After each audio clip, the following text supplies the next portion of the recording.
Hey, first up, my condolences to the family of Elliot Rogers and the families directly affected concerning his actions. It's very difficult to be tactful about subjects like this while making observations and trying to get down to the nitty-gritty of how these tragedies come about. Because try as I might, I cannot figure out how guns, cars, and knives just all of a sudden animate with an attitude and decide they're just gonna go start killing people.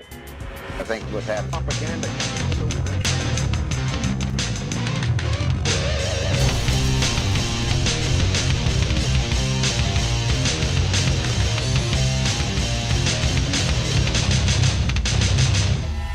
First observation I gotta get off my chest concerning Elliot Rogers is that he totally reminds me of the character JP in the Alan Covert movie, Grandma's Boy. I reckon like you, I'm sad this happened. I'm also sad that people want to use this for political opportunity and demand more gun control. Again, why is it that liberals focus more on controlling everything, but self-control is taboo to suggest?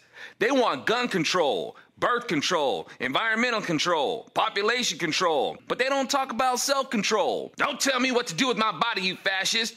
Meanwhile, liberals demand universal health care, which invites the government to be more invasive about your body and health. I'm reminded how weird I think it is that liberals are sold on Darwinism, which teaches survival of the fittest, yet liberals want socialized health care. That doesn't add up. It's the same for those who fault the NRA types for the actions of Elliot Rogers, who according to his gripe was not successful in his so-called right to mate. According to you Darwinist liberals, Elliot was weak. He wasn't fit to survive, according to your evolution model. But liberals want to blame the NRA. I listened to Elliot's video, and I didn't hear him say anything about guns. I heard him talk a lot about sex, though. And he had a distorted view concerning the dynamics of sex and love. Guns didn't shape this dude's mind. I bet him watching a few of those pornos did, though. Instead of you liberals trying to go after the NRA, why don't you set your sights on the porn industry? Because I can pretty much guarantee you that every rapist digs watching porn. Every child molester digs watching porn. Every singer or rapper that loves to call women the B word and hoes and talks profanely about them digs watching porn. And the people who blast that music while thinking it's cool to disrespect women dig watching porn. And the movie makers who objectify women and like to strip women naked in their scenes to have the slasher pass judgment on them for being a cheap bimbo, which gives men in the audience the idea that women are just objects. Yeah, all these people like watching porn. And it leads to violence. This dude, Elliot, had a serious hole burning in his pocket to get laid, and he felt entitled to it. Porno makes you feel that way. It's the image of something men want so badly, and it should be that easy to have.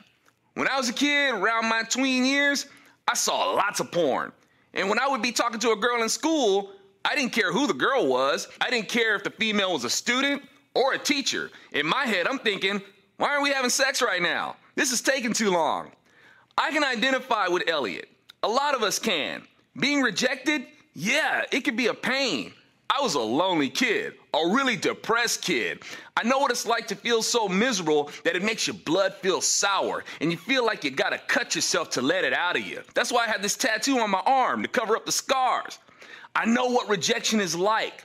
I remember asking a security guard at school to go into a classroom and tell a girl that I really liked that I had committed suicide. That way the girl would feel bad and she would realize how much she missed me. The security guard looked at me and said simply, no, I ain't doing that.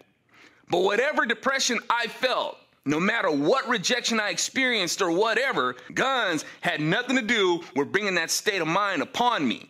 Feeling entitled to sex messed me up. And when people feel entitled to sex, they will do stupid and even violent things.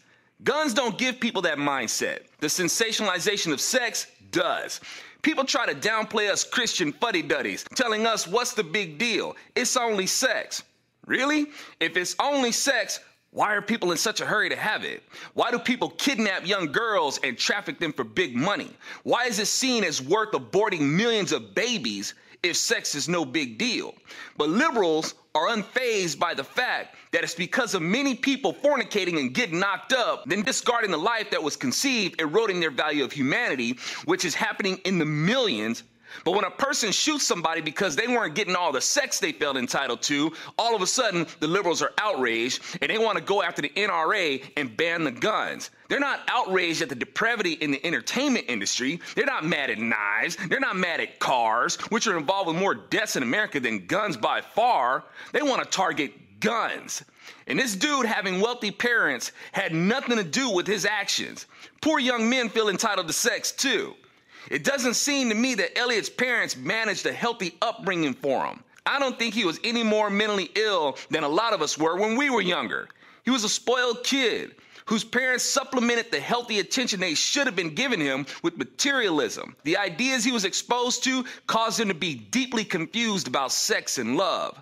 So since he was raised with a minimal concept of morals, if he wanted sex so badly, he could have just gotten $50 from his dad and some coupons for some birth control pills and given Sandra Fluck a call. It's better than shooting, stabbing, and running over people with his car. I'm Alfonso Rachel with Zonation, and I reckon I don't have to point out why Elliot wasn't lucky with the ladies. But he might have had a little more luck if he opened up his options a little broader than blondes. There's brunettes or redheads or Asians or Hispanics or blacks or Middle Eastern girls that might have given him some play. But his options were limited by a fetish, which means he wasn't looking for love. He wasn't taught what love is. His concept of love was shaped by the illusion of sex, so heavily promoted in our culture. But let's blame the NRA. You like movies about gladiators?